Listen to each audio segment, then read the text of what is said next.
Bonjour à tous ceux qui nous ont rejoints ou qui sont en train de nous rejoindre sur cette deuxième table ronde ici sur l'Agora numéro 1 sur la thématique préfiguration du service public départemental de l'autonomie, le SPDA. Quelles avancées concrètes sur les départements expérimentateurs?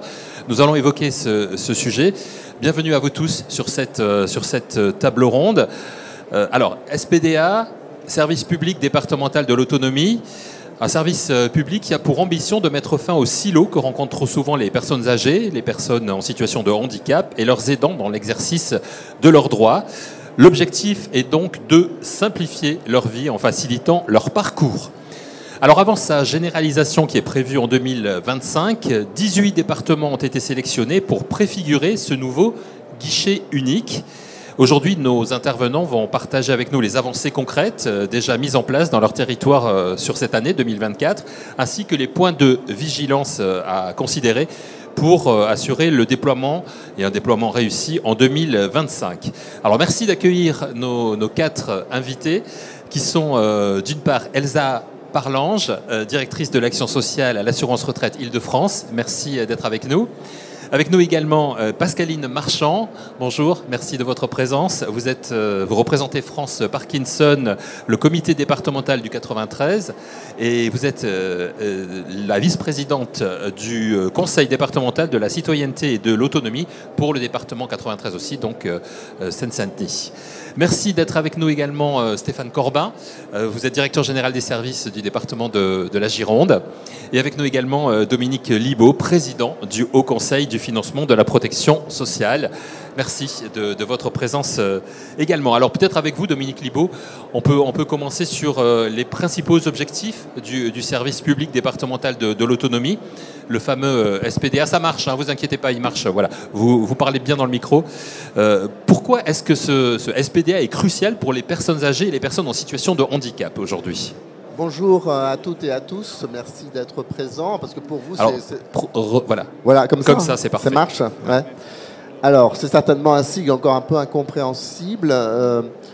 Il se trouve que j'ai fait un rapport pour le Premier ministre de l'époque, Édouard Philippe, sur le grand âge, qui essaye de préparer la France au vieillissement de sa population. Vous savez qu'on va avoir un vieillissement très important. Et dans ce travail, je me suis aperçu, en tout cas j'ai davantage pris conscience qu'au-delà de plein d'enjeux, les métiers, les nouvelles organisations d'offres, le vivre ensemble, etc., il y avait un sujet qui était simplement la difficulté d'accès pour les personnes et les aidants à l'ensemble des services qui leur sont proposés. On ne part pas de rien. Il y a souvent pas mal d'offres sur les territoires, mais tout ça est quand même très complexe pour les personnes et les aidants.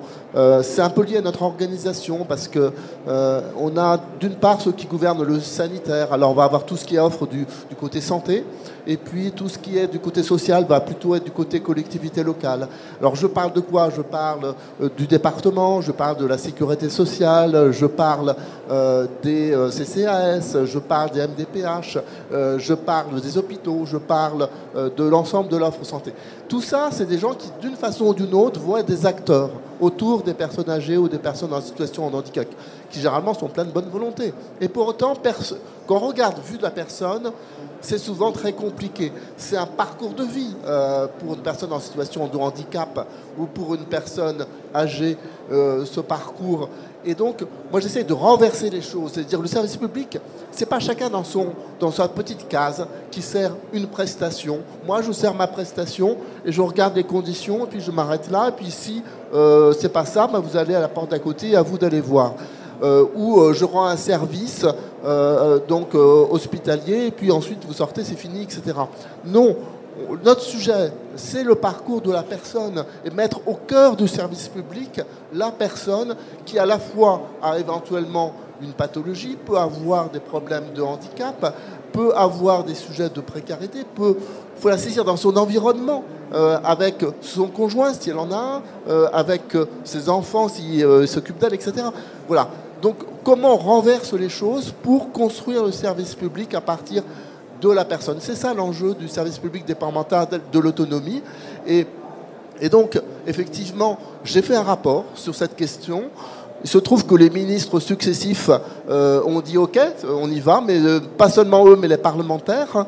Et donc, on a préfiguré dans 18 départements, effectivement, en 2024, ce service public, et on doit le généraliser à compter de 2025. C'est le Parlement qui l'a souhaité dans une loi adoptée donc l'an passé, la loi Bien vieillir. Et donc, voilà, on est dans cette phase. Alors, évidemment, la préfiguration, c'est court. Ça a commencé début 2024. Oui, vous allez avoir des acteurs de cette préfiguration, mais ça me rend quand même optimiste sur la suite. Est-ce que c'est compliqué de simplifier ? Oui, évidemment. Oui, évidemment, parce que ça bouscule les habitudes des acteurs.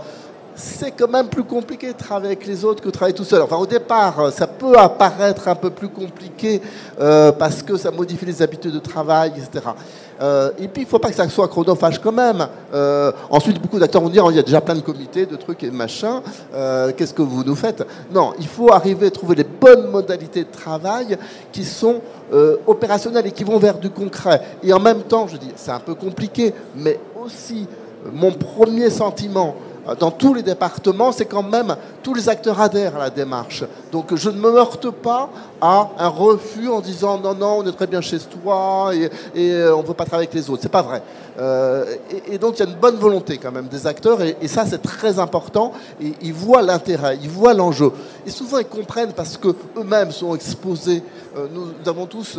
Enfin, la plupart d'entre nous étaient exposés avec nos proches à ces sujets d'accompagnement d'une personne en situation de handicap, d'une personne âgée. Et on a vu cette complexité. Donc ça parle aux gens. Alors, 18 départements... Attendez, avant de continuer, juste un petit message à mon ami technicien. Est-ce que tu aurais un petit pied de micro, s'il te plaît? Voilà. Ce serait pour... oui, voilà. Non, mais on a le pied de micro. C'est juste qu'on a enchaîné les tables rondes et on n'a pas eu le temps de l'installer.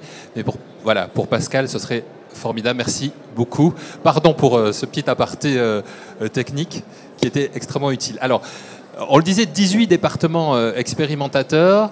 La Gironde, on y viendra dans un instant. Vous en avez 3, vous, Elsa Parlange, au sein de l'Île-de-France. Comment est-ce qu'ils ont été choisis, ces départements? Est-ce que chacun a un rôle différent dans le processus? Alors surtout, ce qui est intéressant dans la démarche SPDA, c'est de s'apercevoir que finalement, il y a un cadrage national, et je le disais à Dominique Libaud en introduction, au départ, quand on a vu les uns et les autres les échéances qui nous étaient données, on était un peu effrayés par le rythme sur une année de devoir être sur la préfiguration, et en fait, c'est extrêmement sain. Ça oblige et ça contraint, et dans le bon sens du terme, à donner une temporalité qui fait que tous les acteurs devaient s'engager de manière régulière à pouvoir à la fois produire en séance et en dehors des séances. Alors nous, donc, 3 départements préfigurateurs, le 78, le 92 et le 93. Et vous voyez là des territoires pour lesquels les spécificités sont extrêmement importantes. Et c'est tout l'enjeu du SPDA, et de mon point de vue, et l'analyse que nous en avons avec un peu de recul, c'est qu'on donne un cadre et des ambitions qui sont communes à tous les départements préfigurateurs. Mais ensuite, tout l'intérêt, c'est de l'ancrer sur les territoires et de la réalité de l'existant, du tissu associatif, des modalités de fonctionnement du conseil départemental dans sa relation partenariale. Donc nous, on est un des acteurs. Je vois ici les confrères et collègues des départements, donc ce sont vraiment eux les acteurs et les porteurs de la démarche. Mais ça a une démarche, et je le disais, parce que j'imagine qu'il y a parmi vous de nombreux professionnels, on a eu aussi ce moment très agréable où finalement, quand on fait une sorte d'état des lieux et d'audit de l'existant, on se dit, mais c'est quand même très réjouissant tout ce qui existe aujourd'hui. La réalité, c'est comment on coordonne pour des parcours simplifiés, fluides pour les usagers, pour que ce parcours soit cohérent et réponde aux besoins, notamment aux situations de rupture ou d'urgence particulières. On y reviendra en détail dans un instant, si vous le voulez bien. Pascaline Marchand, vous êtes représentante dans le cadre du SPDA. Qu'est-ce qui vous a incité justement à aller vers ce processus? Quels sont les avantages que vous y trouvez, vous, à titre personnel et en tant qu'utilisatrice? Quand on est venu nous présenter ce dispositif, ce qui m'a paru important, c'est que d'emblée, on nous a dit, on ne rajoute pas une feuille au millefeuille. Ouais. En disant ça va, si c'est encore... Voilà. Voilà. On s'est dit, si c'est encore Parfait. un dispositif de plus qui s'ajoute aux autres, quel est l'intérêt? Voilà, ça a vraiment été notre démarche. Et ce qui nous a paru intéressant au niveau des membres du CDCA, c'est que ce soit service public. Pour nous, c'était vraiment une notion déterminante. Et ces notions de travailler plus en lien avec l'usager, bien collé à son parcours, la proximité, c'était vraiment des termes qui nous ont parlé. Et puis après, à nous, dans les groupes de travail, que ces termes-là, ils se concrétisent. Donc, et là, on s'est rendu compte qu'avec les professionnels, qui se sont quand même beaucoup engagés, et là, nous, les usagers, on n'avait pas des fois forcément, derrière les mots, on ne mettait pas les mêmes choses. Aller vers, pour certains professionnels, c'est clair, et que nous, usagers, on ne voyait pas la même chose. Mais quand on dit aller vers, par rapport au guichet intégré, moi, quand j'en ai parlé, les gens m'ont dit, mais c'est super, ce qui veut dire que depuis le début, quand on va faire notre demande, mettons à la MDPH, on aura toujours le même référent. J'ai dit non, c'est pas tout à fait ça, on n'est pas encore là. Mais on voit bien à quel point il y a ce besoin de coordination et de prendre en compte la réalité des parcours. Moi, je fais l'écoute au niveau national pour France Parkinson une fois par semaine et je fais l'écoute pour le département de la Seine-Saint-Denis. Oui. Et quand souvent j'ai des cas très concrets, je me dis mais mince, il existe, tout était là. Il y avait tout pour que ça marche et les gens ne le savent pas. Et c'est pas forcément ne le savent pas. Faire une démarche pour une reconnaissance handicap, c'est pas si facile que ça. Il faut déjà sentir prêt à la faire. Et puis après, c'est la première personne que vous allez rencontrer, comment vous allez être accueilli. Et très souvent, les gens me disent, mais nous, on n'a jamais rien demandé. Et aller demander quelque chose, eh ben, c'est compliqué. Et c'est pour ça que l'accueil, la première personne qui va faire l'accueil, ça va être déterminant. Ça, c'est vraiment, je pense que cette question de formation qui est vraiment soulignée dans ce projet, ça paraît. Et la formation, c'est pas seulement la formation des professionnels qui vont remplir les dossiers, c'est la formation même de la première personne de l'accueil. Ça, c'est des choses qui me paraissent très importantes. Et puis de se dire quelle information on donne et à quel moment on la donne. Quand quelqu'un vient d'être diagnostiqué, bon, moi je parle de la maladie de Parkinson parce que c'est ce que je connais bien, c'est pas le moment de lui parler de la carte à validité, de lui parler de tout ça. Il faut du temps. Et ça, on s'est rendu compte avec les professionnels, cette difficulté de donner l'information au bon moment. Le SPDA couvre aussi en même temps le champ personnes âgées et personnes porteurs de handicap. Et là, on voit à quel point c'est compliqué. Parce que quand on parle du handicap, il y a une telle variété, au niveau aussi bien des publics que des différents handicaps. Quand on parle de l'enfant à l'adulte vieillissant, c'est quand même complexe. Alors nous, au niveau du département, moi ce que je me rends compte, c'est quand même qu'on a au niveau personnes âgées un savoir-faire. Les gens ont déjà pris l'habitude de travailler ensemble. Donc, mais par contre, sur le versant handicap, il y a une telle variété, une telle complexité qu'il nous va falloir plus de temps pour y arriver. Mais je pense quand même que cette volonté de travailler tous ensemble, et je vois au niveau de ces groupes de travail à quel point les professionnels sont engagés et acceptent que même nous, les personnes directement concernées, on aille un peu les titiller de temps en temps. C'est bien, vous nous donnerez des exemples tout à l'heure, si vous le voulez bien, justement, par rapport aux écoutes que vous faites, parce que c'est extrêmement enrichissant, effectivement. Stéphane Corbin, donc vous, en Gironde, vous êtes l'un des départements pilotes. Comment vous avez abordé le sujet et quelles sont les choses que vous avez pu déjà mettre en place ? On a abordé le sujet avec toute la gravité, Pascaline vient de le dire, de ce qu'est un service public.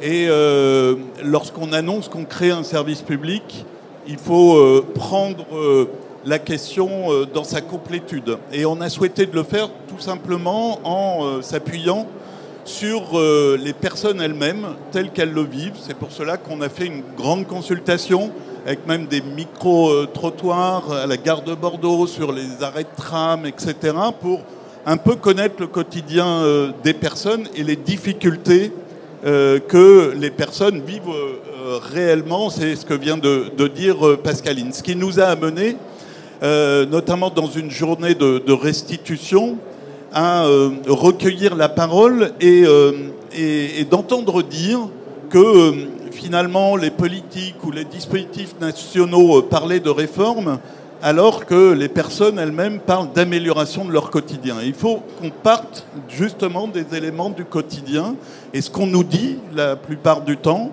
c'est qu'il y a beaucoup d'isolement, la personne se sent seule face à sa difficulté, que l'aidant se retrouve aussi à avoir une charge importante, que ce soit une charge parfois du quotidien, d'accompagnement, mais aussi une charge mentale relativement forte, et que un département comme la Gironde, c'est un département très varié où il y a une grande métropole Bordeaux, mais il y a aussi des territoires ruraux très importants, et que si nous ne prenons pas en compte justement ces particularités territoriales, on risquait de passer totalement à côté du sujet. Pour vous donner un exemple, je suis allé à la rencontre des équipes dans le Haut-Médoc. Là-bas, les plans d'exécution, les plans d'aide ne s'exécutent pas, véritablement parce qu'on manque d'aide à domicile. Et donc, il ne suffit pas, et c'est un peu le sens de ce que disait Dominique Libaud tout à l'heure, il ne suffit pas d'évaluer le besoin, encore faut-il aller jusqu'au bout et de s'assurer que la personne est bien accompagnée, parce qu'on peut constater effectivement derrière beaucoup de solitude, voire de maltraitance par rapport aux difficultés des personnes. Donc nous sommes partis des besoins réels des personnes, et les premiers éléments sont surtout, je crois que je vais aller dans le même sens que mes collègues, c'est de dire que SPDA, ça crée une dynamique. C'est une sorte de label fédérateur qui fait qu'on travaille plus ensemble entre les communes, les départements, les caisses de sécurité sociale, les associations, et qu'il y a de véritables volontés de travailler ensemble, qui part du territoire. La Gironde, nous avons découpé les territoires de solidarité en 9 territoires, 35 maisons départementales des solidarités, et plein de projets partent de ces territoires. Pour vous donner deux exemples concrets, ça va dans ce que disait Pascaline, nous avons formé les personnels, les secrétaires médico-sociaux à l'accueil de ces maisons départementales des solidarités à la question de l'autonomie.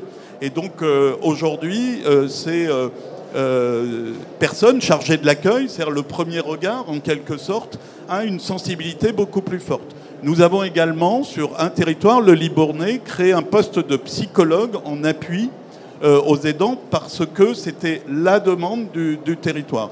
Et donc aujourd'hui, il y a un foisonnement de projets, je pourrais vous en donner d'autres, notamment sur le développement de l'accueil familial, où on a fait beaucoup de formations là-dessus dans le sud Gironde.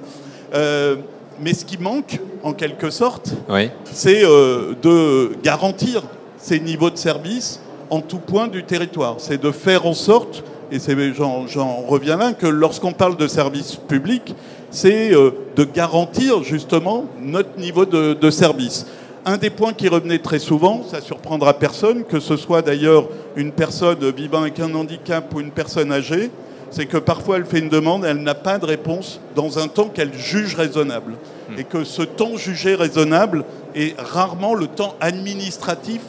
Et c'est là-dessus que nous devons trouver un point de convergence qui permette à ce qu'à un moment, tout le monde trouvera que le temps de réponse est bien un temps raisonnable de réponse. Mais aujourd'hui, on a du mal à garantir ça. Et c'est un des enjeux, me semble-t-il, du service public départemental de l'autonomie. Et ça, c'est quelque chose que vous avez remarqué aussi, Elsa Parlange, dans l'amélioration des aides individuelles, notamment. Et cette dynamique, vous la ressentez aussi, vous qui avez, en plus, vous êtes sur 3 départements. Oui, alors après, et vous en serez tous les témoins, moi je parle souvent de l'effet abon.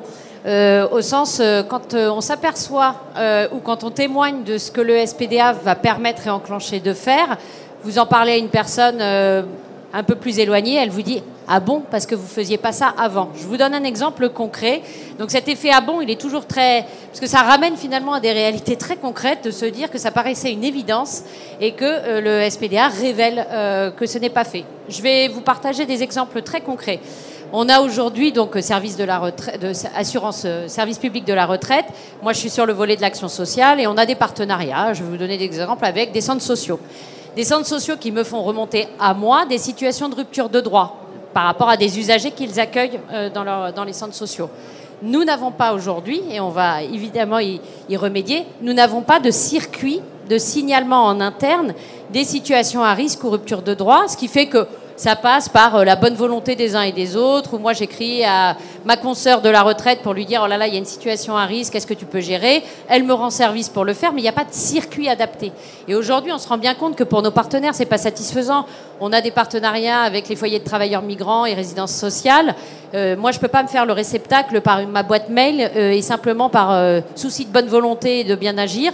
Donc là aussi, c'est faire émerger des circuits. Un autre exemple très concret, on verse une aide en sortie d'hospitalisation. Vous savez, vous n'êtes pas sans savoir à quel point l'hospitalisation est un moment de bascule qui peut être très important dans le parcours d'une personne senior et à ce point donner une première alerte sur une situation qui commence à être une perte d'autonomie progressive. Aujourd'hui, cette aide en sortie d'hospitalisation, nous avons des fonds pour la verser en proportion supérieure à ce que nous sommes capables de la verser parce que nous n'arrivons pas à aller jusqu'aux retraités en situation d'hospitalisation, aux urgences, en gériatrie et autres. Donc aujourd'hui, c'est quand même une situation dont on se dit, elle crée un système un peu à l'envers. Donc sans passer par des partenariats avec l'ARS et le secteur APHP, enfin hospitalier, on voit bien que nous, avec nos seules petites jambes et bras, nous n'arriverons pas à aller toucher les retraités qui sont en situation d'hospitalisation. Donc là, le SPDA a aussi pour vertu d'ouvrir la réalité sur ces situations. Je peux en citer une dernière parce que elle donne à voir ce que le SPDA il a posé aussi. Aujourd'hui, quand vous étiez un retraité au domicile et que vous sentiez des situations ou une situation de perte d'autonomie, selon la connaissance que vous aviez du service public, vous faisiez plus ou moins appel au département, à votre mairie, à votre CCAS, à votre caisse de retraite. Naturel, vous allez vers le service que vous le connaissez le mieux ou que vous arrivez à joindre le plus facilement. Vous aviez une évaluation qui était faite au domicile de la personne avec des professionnels qui venaient évaluer la situation de la perte d'autonomie pour déclencher des plans d'aide. Selon que vous étiez niveau GIR 1 à 4, donc ou 5 à 6, vous étiez en situation d'être pris en charge soit par l'assurance retraite, soit par le département. Eh bien, jusqu'à maintenant, quand vous étiez GIR 1 à 4 et que vous étiez évalué par l'assurance retraite, on vous disait « Ah, en gros, pas de bol, c'est pas chez nous, contactez le département ». Et à l'inverse, ce qui est dans le parcours usager, vous imaginez bien une situation quand même assez ubuesque.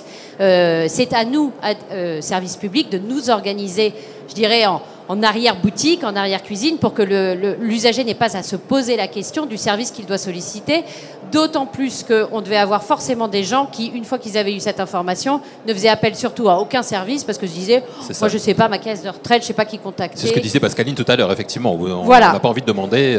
Ouais. Et là, ça y est, la reconnaissance mutuelle d'évaluation est effective, on est en train de la déployer sur l'ensemble des départements, qui consiste à dire en fait que les équipes d'évaluateurs, pour simplifier, du côté du département ou du côté de l'assurance retraite, reconnaissent l'évaluation qui est faite par l'autre service et nous faisons rentrer la personne selon son niveau de perte d'autonomie dans les circuits assurance retraite ou département.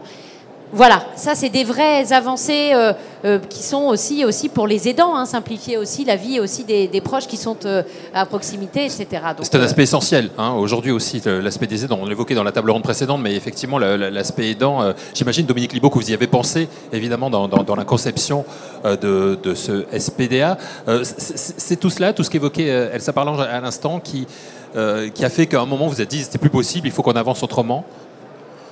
Oui, c'est encore une fois le retour de la parole des aidants et des personnes âgées en situation de handicap sur les difficultés qu'elles percevaient. Il y a un baromètre des aidants qui est publié chaque année par une institution et qui dit que le premier sujet compliqué, c'est la coordination des acteurs autour de la personne. C'est le premier sujet. Donc c'est pas très difficile de percevoir que c'est un sujet. Alors ensuite, c'est comment on travaille effectivement pour y arriver. Et comment, je redis, trois principes. On identifie les 4 domaines qui nous semblent essentiels dans ce travail, dans ce que doit être le service public demain, c'est-à-dire tout ce qui est information, accueil, orientation, premier volet. Donc, ce qu'on appelle guichet intégré, ne pas se renvoyer la balle entre acteurs, travailler effectivement en relais, si j'appelle. Deuxièmement, tout ce qui est gestion des droits, la question des délais, la question des évaluations pour les droits et la question de aller vers, voilà, toute cette question-là. Troisième aspect, les solutions concrètes. Une fois qu'on a droit, il faut encore que les choses se passent. Stéphane évoquait les aides à domicile qui manquent. Comment on s'organise sur un territoire. Parlez bien dans le micro, Dominique. Comment on s'organise sur un territoire, effectivement, pour que des solutions concrètes existent et dans une continuité. Et puis, un sujet qu'on n'a pas encore beaucoup abordé, mais qui était abordé dans la table ronde précédente, la prévention. Donc, parce que dans ce service public, il y a aussi la prévention pour essayer d'anticiper des risques pour les personnes et d'agir plus tôt, et notamment vis-à-vis des publics les plus précaires, parce que ce sont eux qui vont souvent arriver trop tard dans ce parcours de soins. Donc le premier principe, c'est de travailler sur ces 4 aspects. Le deuxième, c'est associer les acteurs, les personnes âgées, les personnes en situation de handicap. C'est super important, parce que c'est eux. Je dis, voilà, si on ne peut pas penser à améliorer le parcours si on n'entend pas la parole des intéressés. Et quelquefois, c'est ce qui peut apparaître des petits détails au niveau macro, mais qui, pour une personne, vont être des blocages. Donc, comment on travaille là-dessus? Ça, c'est le deuxième principe. Et le troisième, c'est de travailler sur un territoire. Parce que ça, c'est effectivement... On ne peut pas le décréter au niveau national. On peut donner une impulsion, c'est ce qu'on essaye de faire avec ce SPDA. Mais ensuite, le travail doit se faire au niveau local avec des acteurs en fonction des territoires et avec les personnes. Elsa, vous Je voulez me permettrai réagir, juste d'ajouter que tout l'enjeu aussi, il est de savoir penser global, puisque évidemment le service public, il est ouvert à toutes celles et ceux pour lesquels il est destiné, tout en sachant gérer le spécifique. Et là, aujourd'hui, juste avant de venir à la conférence, je demandais à un de mes collaborateurs de me donner un ordre d'idée, juste pour le spectre des bénéficiaires de nos aides individuelles. L'homme le plus jeune, à 58 ans, il habite en Essonne. La femme la plus âgée, à 104 ans, elle habite dans Paris 19e. Vous imaginez bien qu'au regard de ces situations-là, alors là c'est évidemment à gros traits puisque c'est l'éventail du plus petit entre guillemets au plus grand, mais les représentatifs nous donne à penser qu'évidemment les réponses que nous devons apporter de manière coordonnée doivent aussi gérer le global, c'est-à-dire le plus grand nombre, répondre au plus grand nombre, mais savoir gérer les spécificités de vie. Et notamment, ce qu'on a fait beaucoup avec le 93 aussi, c'est repérer, et on l'a fait avec le 78, repérer les moments de rupture dans le parcours de vie. On sait que le passage à la retraite est un moment particulier, le moment d'un déménagement est un moment particulier, on sait que la perte du conjoint est un moment particulier, etc. etc. Donc, c'est aussi repérer les moments dont on observe tous, service public, que oui, il y a des risques ou pas de décrochage, le moment d'un risque d'hospitalisation, pour essayer de se dire comment est-ce qu'à l'appui de ces données et ces informations dont nous disposons, notamment côté assurance retraite, nous pouvons aussi anticiper les risques de ce que ça peut générer dans la situation de la personne. Voilà, ça s'intéressait effectivement, c'est ce que vous disiez aussi, Dominique Libaud, à la personne. Pascaline Marchand, c'est ce que vous faites, vous, avec les écoutes dont vous nous parliez tout à l'heure.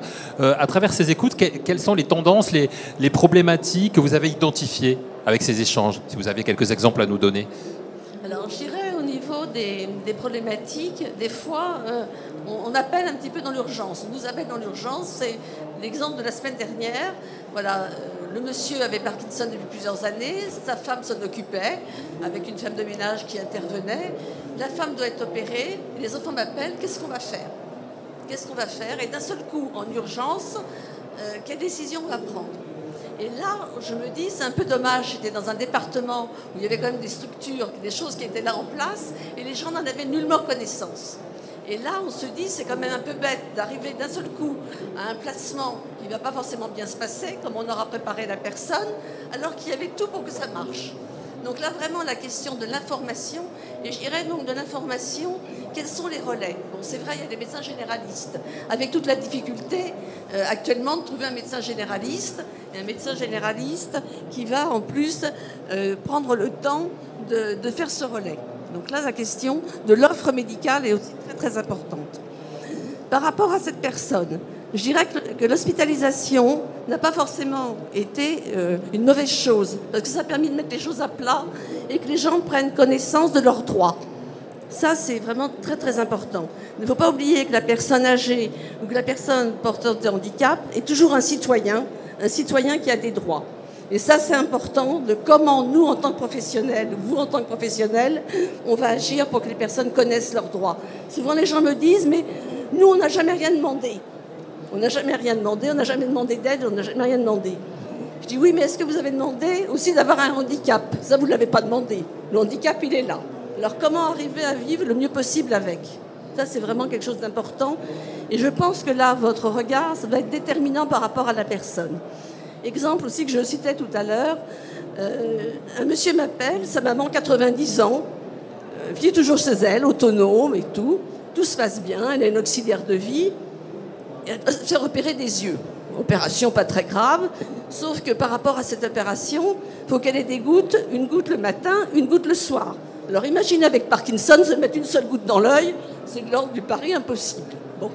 Donc là, je dis au monsieur, mais vous n'avez pas vu avec l'infirmière? Ben non, l'infirmière m'a dit qu'elle ne pouvait pas passer parce que c'est pas pris en charge. Maintenant, c'est plus dans la nomenclature de la sécurité sociale. Je me dis, c'est quand même bizarre. De mon côté, je me renseigne. Et une infirmière libérale me dit, ben non, maintenant, mettre des gouttes dans les yeux, aider à mettre les bas de contention, prendre la prise de tension, c'est plus dans la nomenclature. Donc ce monsieur me dit, mais qu'est-ce que je vais faire? Ma maman, elle est bien chez elle. L'auxiliaire de vie, elle ne peut pas mettre les gouttes dans les yeux, c'est pas dans son registre de compétences. Et je me dis, mais on va quand même pas arriver à déplacer cette personne, à la mettre dans un lieu dans lequel elle n'a pas besoin d'aller, à la limite, pour ça.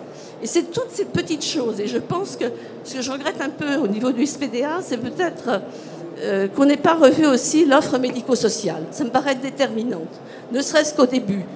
Regardez, pour remplir le dossier MDPH, qui est quand même un dossier complexe, il faut trouver un médecin qui accepte de remplir ce dossier avec vous. Donc il faut trouver le temps. Après, toute la partie personnelle, ben, c'est pas évident. Quel est votre projet de vie? Vous savez-vous quel est votre projet de vie? C'est pas facile à répondre, tout ça. Qui est-ce qui va nous aider à le répondre? Et nous, les associations, on est de plus en plus sollicités, alors qu'on n'a pas forcément les compétences et que c'est pas forcément notre rôle. Je pense qu'on a un rôle d'orientation, de conseil, mais on n'a pas non plus à se substituer aux professionnels.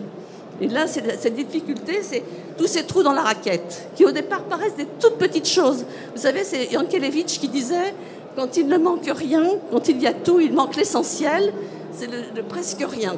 Et nous, c'est au quotidien qu'on voit que ce presque rien, c'est là qu'une situation qui pourrait être simple, elle devient hyper compliquée.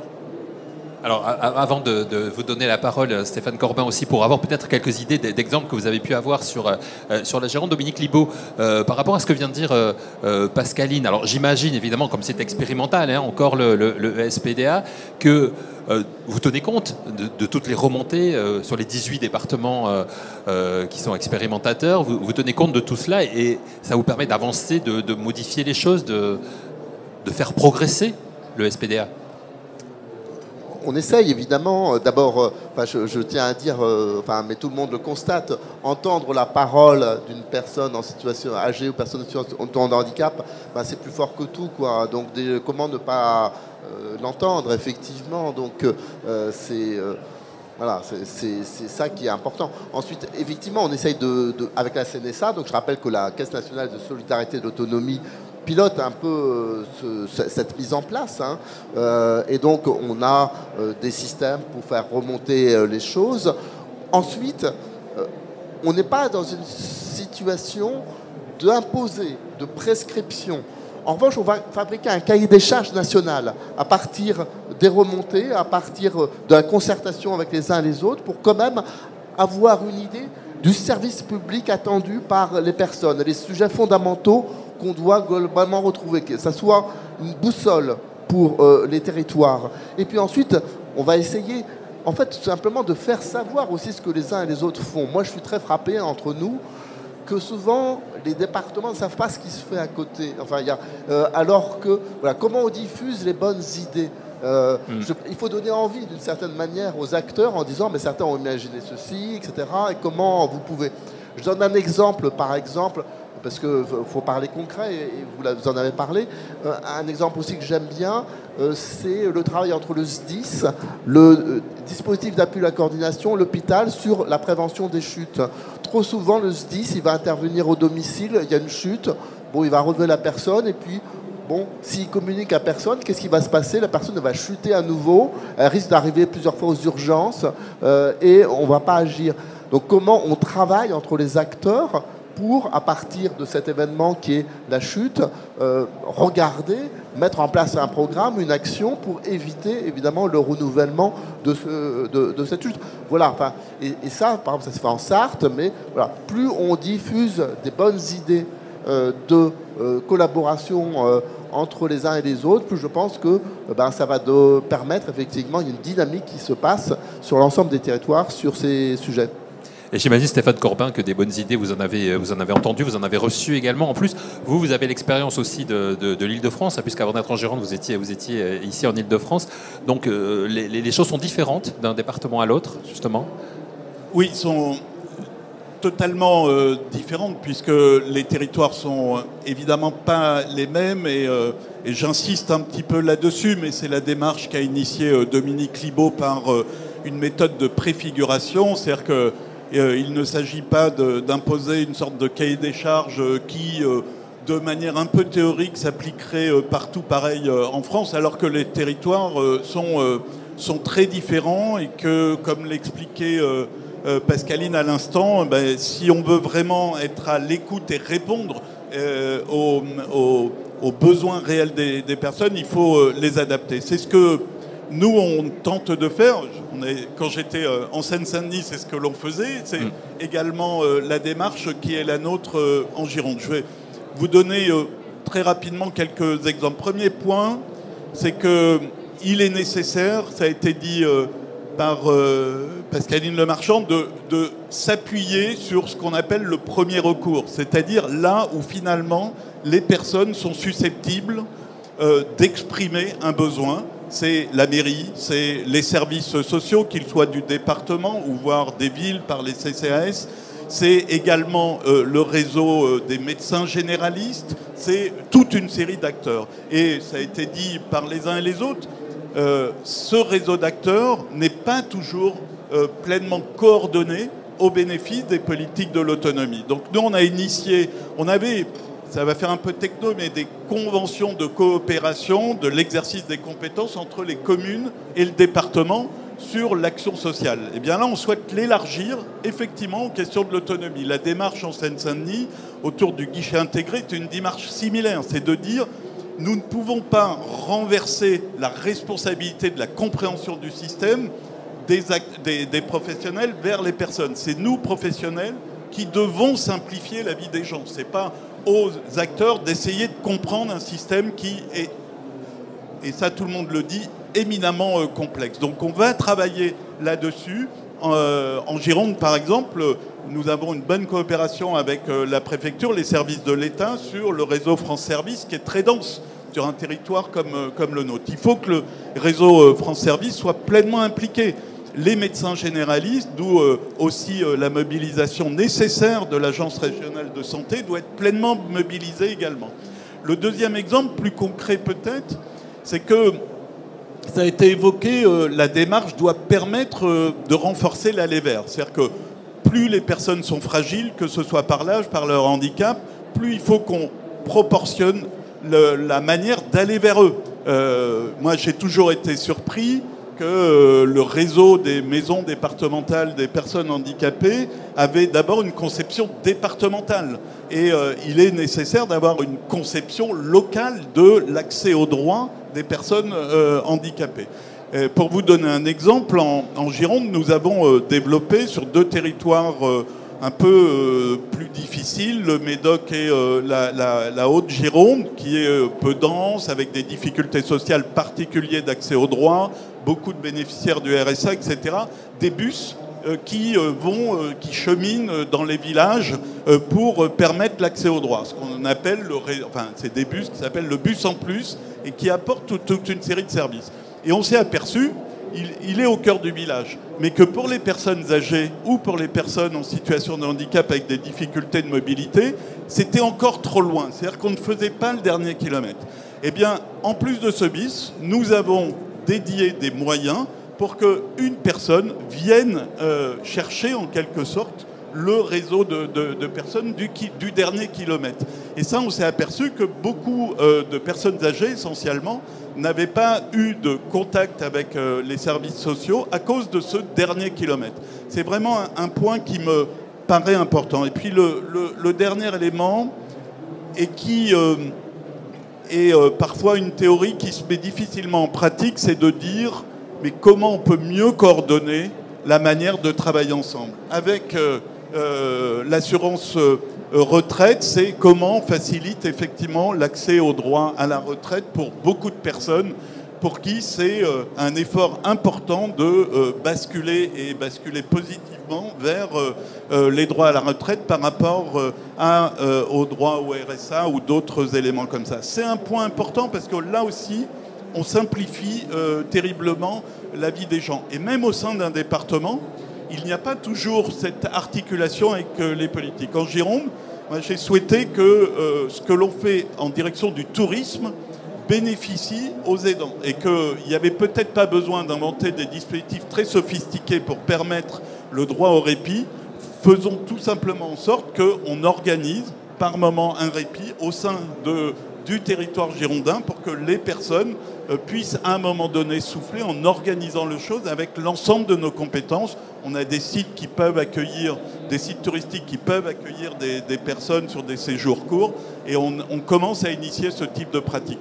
Tout ça pour vous dire que SPDA, ce sigle, doit garantir des services publics, mais doit le garantir dans la simplification, dans la résolution des sujets très concrets des personnes. Et c'est là-dessus qu'on apportera un vrai plus aux personnes et pas seulement un nouveau cahier des charges ou un nouveau dispositif, comme le disait avec crainte Pascaline tout à l'heure. Alors Stéphane Courbin, vous me tendez la perche vers Elsa Perlange, justement en évoquant l'assurance retraite, bien évidemment que vous représentez Elsa Perlange. C'est vrai que le parcours aujourd'hui pour demander sa retraite, en plus il y a eu une réforme il n'y a pas si longtemps que ça, c'est pas toujours simple, c'est pas toujours évident. Est-ce que dans la vision que vous avez à l'échelle de l'assurance retraite, justement au niveau de l'évaluation des actions portées par le SPDA, est-ce qu'il y a une différence? Est-ce qu'on va aller vers de la simplification voulue notamment par le Haut Conseil et par Dominique Libault? En tout cas, simplification, c'est évidemment le sens vers lequel on s'engage les uns et les autres. Et puis c'est surtout responsabilisation, c'est-à-dire que finalement chacun va connaître de manière très précise et va s'engager vis-à-vis des autres sur ce qui relève de sa compétence, de son rôle ou de sa mission. Aujourd'hui, quand vous fonctionnez en silo, chacun est dans son couloir de nage et avance en se disant « moi, ça, c'est mon boulot, le reste, c'est pas mon boulot ». Là, aujourd'hui, l'idée, c'est de se dire « mais non, les parcours, ils sont pas liés à des silos, les parcours, ils sont différents, spécifiques et ils suivent une courbe qu'on n'anticipe pas toujours, mais sur lequel des acteurs vont pouvoir aussi parfois paralléliser des aides qu'ils vont pouvoir apporter. » Donc moi, sur l'évaluation, de mon point de vue, évidemment que... Alors moi, je suis une férue d'évaluation, toute forme d'évaluation. Je pense qu'il y a plein de méthodologies d'évaluation, mais je pense que c'est le seul moyen pour nous de nous guider dans l'effectivité et la réalité de la mise en œuvre de nos actions. C'est-à-dire que chaque année, nous on prend certains de nos dispositifs pour voir si finalement ils répondent aux besoins. Alors il y a plein de méthodes, vous interrogez vos usagers, vous faites de l'innovation participative, vous faites du quantitatif, du qualitatif, peu importe. La méthode, ça c'est vraiment pas le sujet. Et pour moi, le service public aujourd'hui, il doit assumer, et en concertation dans le cadre du SPDA, de pouvoir débrancher des dispositifs qui ne marchent pas. Je pense qu'on a encore trop tendance à être sur des... Alors, on parle toujours du millefeuille administratif, etc. Mais on a quand même cette tendance à avoir du mal à revenir sur des actions mises en œuvre en se disant mais finalement, les retraités d'il y a 15 ans ne sont plus forcément les retraités d'aujourd'hui, en tout cas plus avec les mêmes besoins.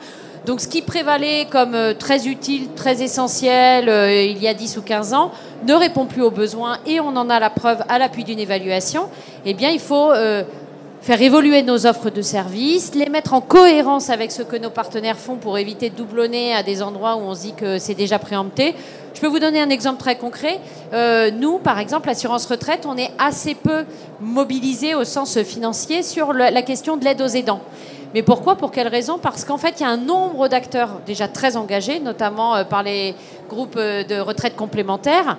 L'idée, c'est pas d'aller doublonner en se disant il faut absolument que nous aussi on sorte le drapeau aidant. C'est beaucoup plus. Et là, on est en train de mener justement une étude d'évaluation sur l'Île-de-France, où est-ce que l'assurance retraite serait la plus utile pour aller répondre aux besoins non couverts aujourd'hui, plutôt que d'aller dupliquer une énième offre sur lequel, moi, pour avoir travaillé très longtemps pour France Alzheimer et maladies apparentées, la plus grande difficulté des aidants et des familles, c'était d'aller repérer finalement les solutions et les services qui existaient, et y passer des heures infinies sur des sites internet, tous plus intéressants les uns que les autres, mais sans d'arriver à percevoir. Je pense qu'aujourd'hui, voilà, notre rôle aussi, il est dans la structuration et la mise en visibilité de ce qui existe et par l'évaluation d'éviter de doublonner et de rendre les plus efficaces possibles les actions que nous mettons en œuvre.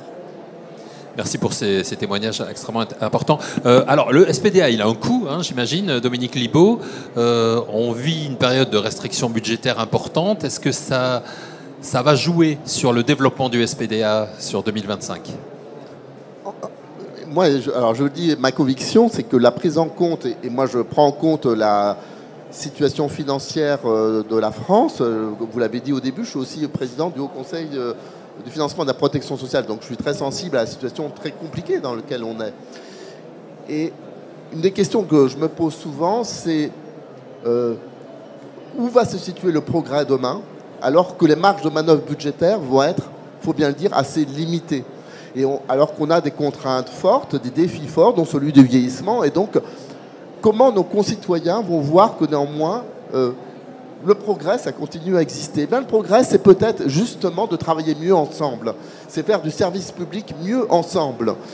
Le service public départemental d'autonomie, ça coûte très peu cher en fait.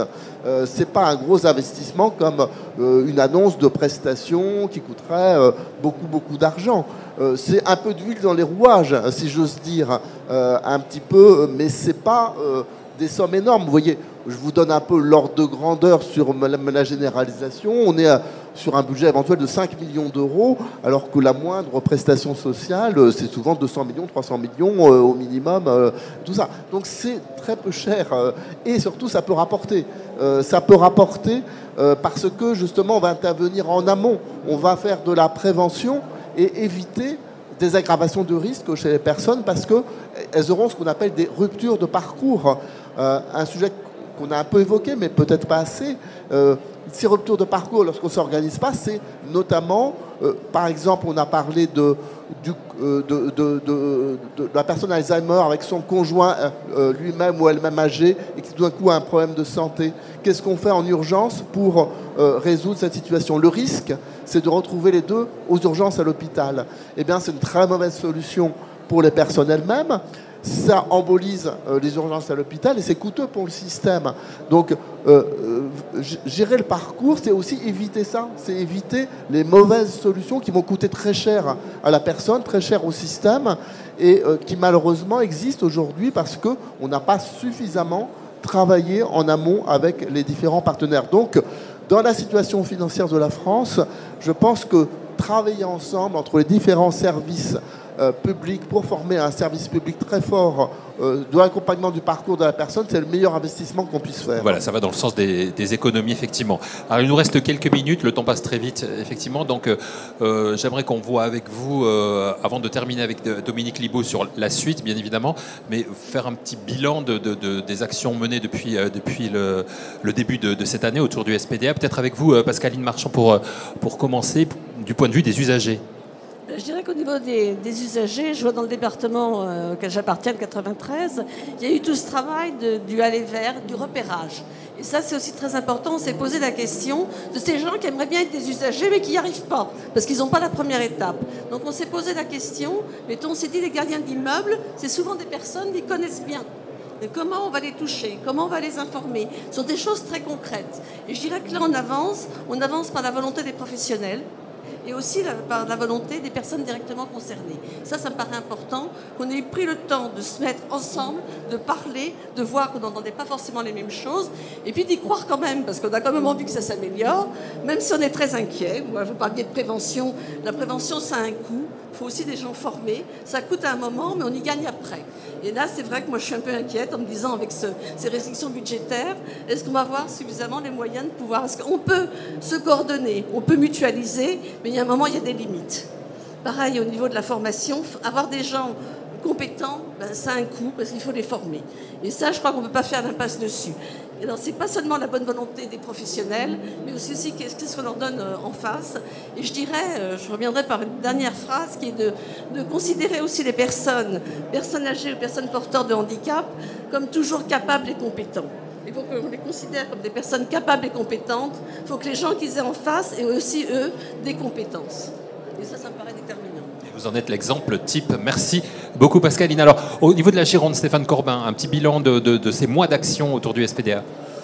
Je l'indiquais tout à l'heure, il y a une bonne dynamique qui a été lancée grâce à SPDA. Il reste sûrement à mieux asseoir la gouvernance. Alors, à travers ce terme un peu barbare, c'est juste de garantir en quelque sorte que tout le monde est bien engagé dans la démarche et dans cet esprit, notamment en ayant évidemment en ligne de mire les difficultés budgétaires que l'on connaît, d'une plus grande coordination. Parce que je rejoins ce que dit Dominique Libaud, je pense que notamment au moment où l'argent public est plus rare, se coordonner, c'est non pas faire des économies, mais de s'assurer que les moyens qu'on met en place sont plus efficaces. Et ça, c'est un enjeu qui me semble être tout à fait utile et nous allons beaucoup travailler là-dessus. L'autre élément sur lequel nous allons travailler en 2025, c'est une plus grande communication sur le service public départemental de l'autonomie. On reste encore persuadé qu'aujourd'hui, la connaissance finalement de ce service public reste très partielle, presque des fois un peu d'initié. Et il faut pouvoir vraiment plus le faire valoir. Encore faut-il que l'on garantisse le service derrière. Et c'est là où les restrictions budgétaires, nous le disons d'ailleurs au gouvernement, ne sont pas sans impact malgré tout sur les publics. Ça amènera peut-être, alors que le travail de repérage des besoins que nous avons pu faire dans le cadre de SPDA montre que les besoins sont très importants face à l'isolement des personnes, face aussi à l'accompagnement des difficultés les plus dures. Eh bien, si nous n'avons pas les moyens de les mettre en place, c'est quand même un risque de frustration qu'il faut avoir en tête pour éviter de promettre un service public qui deviendrait un service public au rabais. Il reste peu de temps, Elsa Parlange rapidement. Donc, il n'y a plus qu'à. Ça y est, nous, les feuilles de route sur l'Île-de-France, elles sont. Les plans d'action et la stratégie a été déposée. Donc, on en est tous co-responsables maintenant. Et c'est la mise en œuvre qui va être engagée, l'évaluation qui suivra. Moi, juste un point par rapport à ce que disait Stéphane Corbin. Je me méfie d'une chose, et l'administration doit se méfier d'elle-même sur ce genre de choses, c'est son goût pour la comitologie. Alors, moi, je suis très vigilante là-dessus parce que des réunions en comité plénier, en comité stratégique, en bureau etc., groupe technique, groupe de travail, groupe d'instruction, etc. Là-dessus, c'est parce que c'est du temps homme, vous voyez, c'est des collaborateurs, c'est moi, c'est mon temps, c'est le temps des individus. Et quand on est... donc c'est très important, je veux pas du tout de discours un peu facile.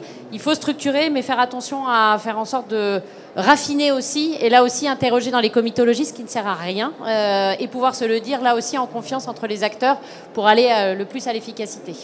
Merci beaucoup. En deux mots pour conclure, Dominique Libaud, mise en place donc 2025 sur l'ensemble du territoire ?